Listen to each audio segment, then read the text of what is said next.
Welcome to our debate on the topic of veganism. We'll begin with opening statements from both sides. Imagine a lifestyle choice that not only dramatically reduces your carbon footprint by up to 50%, but also slashes your risk of chronic diseases like heart disease and diabetes by around 25 to 30%. This isn't a far-fetched dream. It's the reality of adopting veganism. By choosing plant-based foods, we're not just making a dietary choice, we're making a stand for our planet and our health. Veganism requires 70% less land and 50% less water than meat-based diets, offering a sustainable solution to our global resource crisis. It's not just about what we eat, it's about preserving our environment, saving water, and promoting land conservation. Moreover, animal agriculture is a leading cause of greenhouse gas emissions, contributing to 14.5% of the global total. Switching to a vegan diet helps tackle climate change head-on, but the benefits don't stop at the environment. Veganism also advocates for animal welfare, opposing the exploitation and suffering in industrial farming. By going vegan, we're not only enhancing our health, but also fostering a kinder, more ethical world. It addresses social justice by improving food accessibility and champions a holistic approach to solving our planet's most pressing issues. Veganism isn't just a diet, it's a pathway to a more sustainable, equitable, and healthy world for all. Let's embrace this change together, for the sake of our planet, our fellow beings, and our future generations. Let's face the facts. While veganism might seem like a silver bullet for health and environment, it's far from a one-size-fits-all solution. First off, numerous studies highlight a glaring issue. Vegan diets may not offer enough protein for everyone, especially athletes or those with specific health conditions. This isn't just about muscle, it's about overall health. And then there's the nutrient dilemma. Essential nutrients like vitamin B12, iron, calcium, and omega-3s, which are critical for our health, are primarily found in animal products. Going vegan without a meticulous plan can lead to serious nutrient deficiencies. But it's not just about health. Cultural and social hurdles stand tall against veganism. Many cultures are intertwined with traditions that celebrate animal products. Imagine the social and cultural rifts that pushing a vegan agenda could cause. Moreover, the economic and practical sides of veganism can't be ignored. Transitioning to a vegan lifestyle isn't just a matter of replacing meat with plants. It involves overcoming significant barriers, including economic ones, especially for communities reliant on animal agriculture. Plus, let's not forget, sustainable vegan diets often mean more food processing, which could undo some benefits of eating whole foods. And on the ethical front, the debate is far from black and white. Some argue that well-managed animal farming can be more ethical and sustainable than the vast monocultures of vegan staples. In conclusion, while the idea of veganism is appealing, it's fraught with complexities and challenges that can't be overlooked. It's clear that a vegan diet isn't suitable for everyone, and pushing this lifestyle universally ignores the nuanced realities of health, culture, and economy. We'll now proceed to round 2 of our debate on the topic, veganism. I appreciate the thought-provoking points raised, but let's pivot to a topic we can't ignore: the undeniable benefits of veganism. While the philosophical debates around non-duality and enlightenment are fascinating, they don't directly address the pressing issues of health, environmental sustainability, and ethical treatment of animals that veganism does. Vegan diets are not just a personal choice, they're a global necessity. By switching to plant-based eating, we're not only reducing our BMI and cutting the risk of chronic diseases like heart disease and diabetes by significant margins, but we're also taking a stand against the environmental crisis. Consider this: animal agriculture is a major player in greenhouse gas emissions, contributing to 18% of the total. By adopting a vegan lifestyle, we can slash these emissions dramatically, combating climate change head-on. Moreover, veganism is a powerful statement against animal suffering and exploitation, advocating for a world where all beings are treated with respect and compassion. And let's not forget the practical benefits. Requiring less land and water, veganism promotes resource conservation, directly addressing food security concerns. So while the debate on enlightenment and non-duality is intriguing, the tangible, immediate benefits of veganism on our health, the planet, and the ethical treatment of animals cannot be overstated. It's not just about diet, it's about taking responsibility for our impact on the world and making choices that reflect our commitment to a healthier, more sustainable, and compassionate society. In the spirit of this debate, let's not overlook the critical flaws in the veganism argument. While my opponent champions the environmental and health benefits of a vegan diet, it's essential to challenge the notion that veganism is a one-size-fits-all solution for sustainability and health. Firstly, the environmental benefits of veganism are not as clear-cut as suggested. Local, sustainably farmed animal products can have a lower carbon footprint than imported plant-based alternatives, highlighting the importance of food origin and production methods over dietary dogma.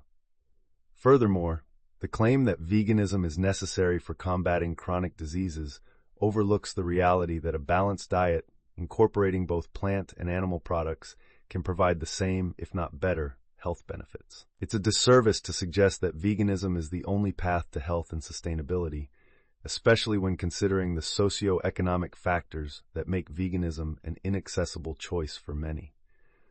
By promoting an all-encompassing vegan lifestyle, we risk alienating and disadvantaging those who rely on traditional diets and local economies based on animal husbandry. In conclusion, while veganism may present benefits, it's not the universal solution it's made out to be. A more inclusive approach that considers individual health needs, local ecosystems, and cultural values is essential for truly sustainable and ethical living. We'll now proceed to round 3 of our debate on the topic veganism. In response to concerns about the nutritional adequacy of vegan diets and the cultural implications of universal veganism, it's crucial to highlight the versatility and inclusivity of plant-based eating. Nutritional science supports that a well-planned vegan diet can meet all dietary needs, including protein, iron, calcium, and omega-3s, often with lower instances of chronic diseases prevalent in omnivorous populations. Innovations in food technology and a growing variety of plant-based foods are making it easier than ever to transition to veganism without compromising on taste, tradition, or nutrition. Moreover, embracing veganism doesn't mean abandoning cultural heritage. Around the world, many traditional dishes are inherently plant-based or can be easily adapted, allowing us to celebrate our cultures in a way that aligns with ethical and sustainable values.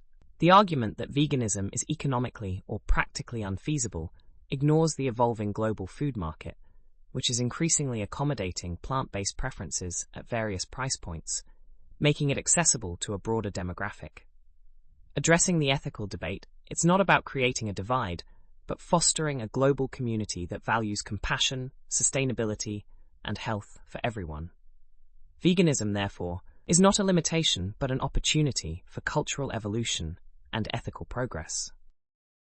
My opponent's points, while well-intentioned, overlook critical aspects that render veganism not a universally viable solution. First, the claim that a well-planned vegan diet can meet all dietary needs glosses over the reality that many individuals, due to socioeconomic constraints, lack the knowledge, time, and resources to meticulously plan such a diet. This is not merely about access to plant-based foods, but about the broader socioeconomic disparities that veganism fails to address. Additionally, the argument that veganism can seamlessly integrate into cultural traditions ignores the deep cultural significance and communal bonds formed around traditional diets that include animal products. It's not as simple as substituting ingredients. It's about the potential loss of cultural identity and heritage. Moreover, while plant-based diets are becoming more accessible, the economic and environmental costs of producing vegan alternatives, often highly processed and packaged, are frequently overlooked, presenting a significant sustainability challenge. In essence, the push for universal veganism, without considering these practical, cultural, and economic factors, is not just unrealistic but potentially divisive, ignoring the complexities of global food systems and cultural diversity.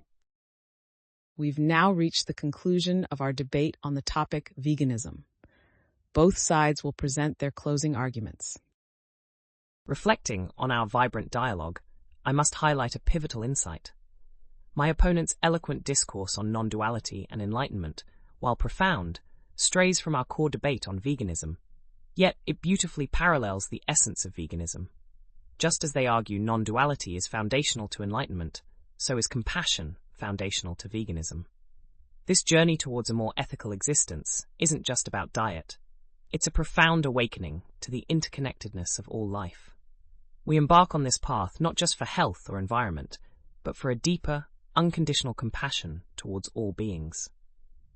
It's through recognizing the illusory nature of separation between us and them, animals, that we step into a life of genuine compassion and ethical living. Veganism is about more than just personal choice.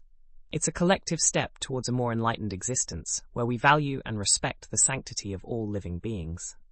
By choosing veganism, we commit to a path of non-harm, sustainability, and love, echoing the very principles of non-duality my opponent celebrates.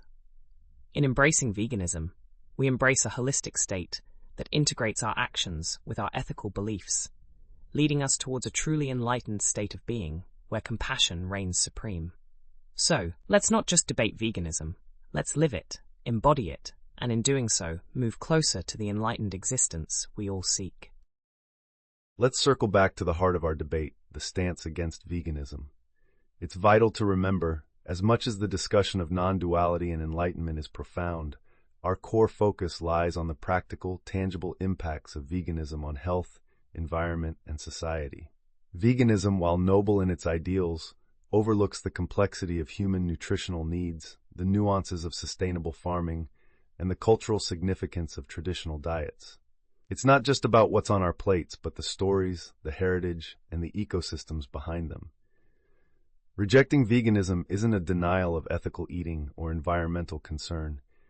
It's an acknowledgement of a broader spectrum of solutions that respect diversity in diets, agriculture, and human health.